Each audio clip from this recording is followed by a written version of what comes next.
Takahashi. One morning when they were all running about the school grounds, the headmaster said, "Here's a new friend for you. His last name is Takahashi. He will be joining the first grade train." The children, including Totto-Chan, looked at Takahashi. He took off his hat and bowed and said shyly, "How do you do?" Totto-Chan and her classmates were still quite small, being only in the first grade, but Takahashi, although he was a boy, was much smaller still, with short arms and legs. His hands, in which he held his hat, were small too, but he had broad shoulders. He stood there looking forlorn. "Let's talk to him," said Totto-Chan to Mio-chan and Sako-chan. They went over to Takahashi. As they approached him, he smiled affably, and they smiled back. He had big round eyes and looked as if he wanted to say something. "Would you like to see the classroom in the train?" Totto-Chan offered. Replied Takahashi, putting his hat back on his head. Totto-Chan was in great hurry to show him the classroom and bounded over to the train, calling him from the door, "Hurry up!" Takahashi seemed to be walking fast, but was still a long way off.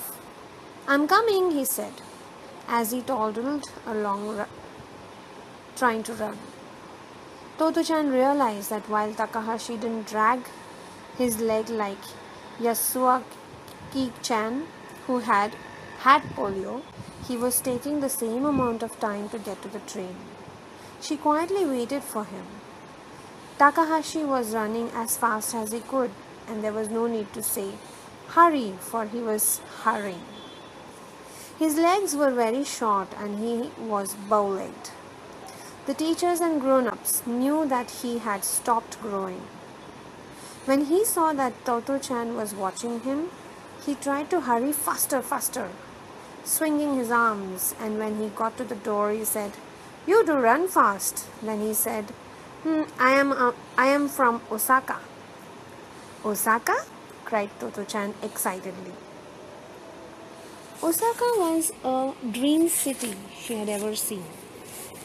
Mother's younger brother, her uncle, was a university student, and whenever he came to the house, he used to take her head in both his hands and lifted her up as high as he could, saying, "I will show you Osaka. Can you see Osaka?" It was just a game grown-ups used to play with children, but Totto-Chan believed him. It stretched the skin of her face horribly and pulled her eyes out of shape and hurt her ears. But she would frantically look into the distance to try and see Osaka. But she never could. She always believed, however, that one day she would be able to see it. So whenever her uncle came, she would ask, "Show me Osaka." So Osaka had become the city of her dreams, and Takahashi came from there. "Tell me about Osaka," she said to Takahashi. "About Osaka?" he asked, smiling happily. His voice was clear and mature.